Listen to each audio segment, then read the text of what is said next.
Assalamualaikum warahmatullahi wabarakatuh. Halo anak-anak, gimana kabarnya? Mudah-mudahan selalu dalam keadaan sehat.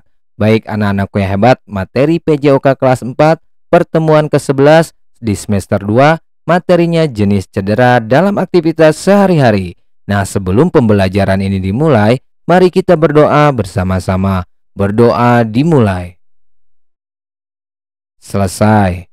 Perlu anak-anak ketahui tujuan pembelajarannya yaitu melalui pembelajaran daring dan luring, peserta didik dapat menjelaskan jenis-jenis cedera dalam aktivitas sehari-hari dengan tepat. Adapun nilai karakter dalam pembelajaran ini yaitu religius, kreatif, tanggung jawab, disiplin, percaya diri, dan mandiri. Dan jangan lupa persiapkan media atau alat yang dibutuhkan dalam pembelajaran ini seperti handphone, modul atau video pembelajaran, buku catatan, atau alat-alat apa saja yang ada di rumah yang bisa dijadikan media pembelajaran dan tidak membahayakan peserta didik.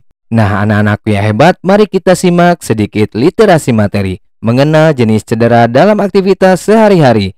Cedera merupakan kerusakan pada struktur atau fungsi tubuh akibat tekanan fisik berlebihan. Dalam aktivitas sehari-hari dapat terjadi cedera seperti luka iris atau sayat, luka memar, luka lecet, luka tusuk, luka gigitan, luka bakar, dan cedera otot. Nah, sekarang kita akan membahas luka iris atau sayat. Bagaimana terjadinya luka iris? Luka iris terjadi ketika kulit terkena benda tajam. Luka iris terjadi saat kita menggunakan pisau, menginjak pecahan kaca, atau benda tajam lain. Luka iris tidak boleh disepelekan karena dapat menimbulkan infeksi. Selanjutnya, luka memar. Luka memar terjadi karena bagian tubuh terkena benturan benda keras dengan tekanan keras. Yang ketiga, luka lecet. Luka lecet terjadi akibat permukaan kulit tergesek permukaan kasar. Luka lecet umumnya lebih sakit atau perih daripada luka iris.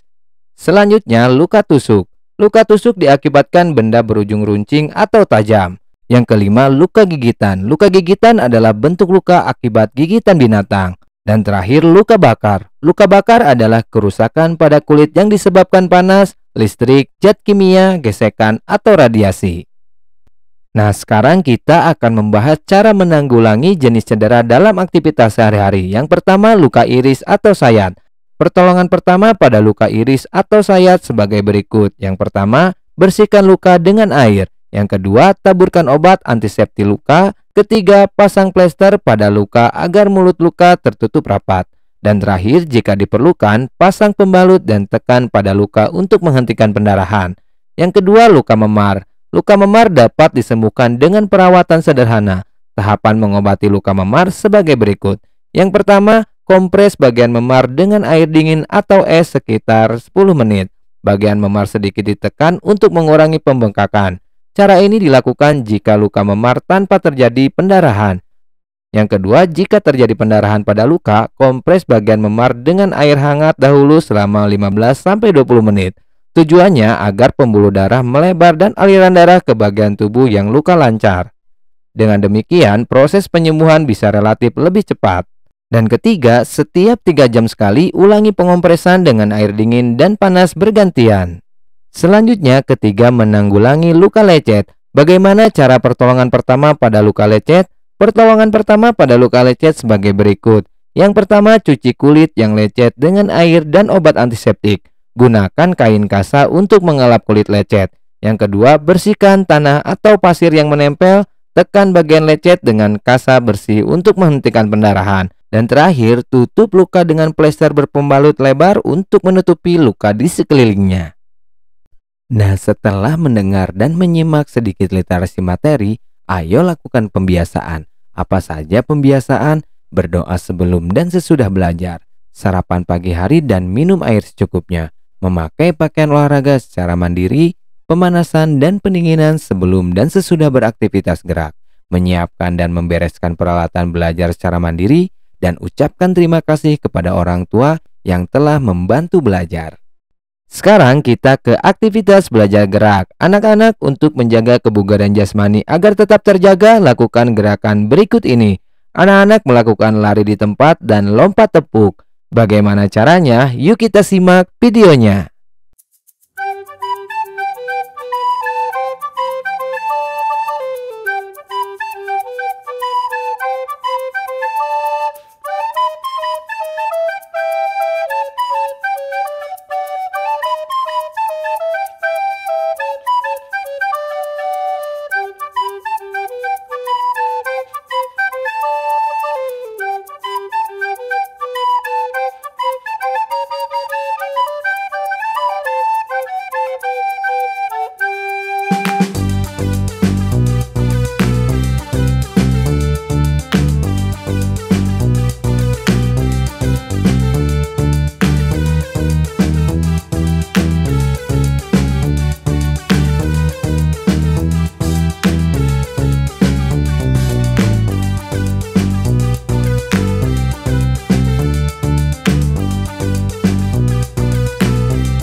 Gimana anak-anak, mudah kan? Bapak yakin kalian pasti bisa. Berikutnya yaitu bentuk penugasan. Pilih salah satu tugas yang mampu anak-anak lakukan. Yang pertama, membuat video yang isinya hasil belajar gerakmu dengan durasi 1-2 menit. Yang kedua, memfoto hasil belajar gerakmu dan kirimkan kepada guru PJOK. Yang ketiga, apabila anak-anak tidak bisa membuat video atau tidak bisa membuat foto, lengkapi isian LKPD dan kumpulkan kepada guru PJOK. Nah, berikut adalah isian LKPD yang harus anak-anak kerjakan apabila tidak bisa membuat video atau tidak bisa membuat foto. Anak-anak tinggal memberi tanda checklist atau isi kolom yang kosong setelah kamu melakukan aktivitas belajar gerak. Selesailah sudah pembelajaran jarak jauh PJOK. Kita akhiri dengan berdoa bersama-sama. Berdoa dimulai. Selesai. Sekian video pembelajaran kali ini, mudah-mudahan anak-anak dapat memahami dan melakukannya dengan baik. Jangan lupa 5M, mencuci tangan, memakai masker, menjaga jarak, mengurangi mobilitas, dan menjauhi kerumunan. Tetap sehat, tetap semangat, tetap sekolah dari rumah. Sekian dari Bapak. Assalamualaikum warahmatullahi wabarakatuh. Salam olahraga.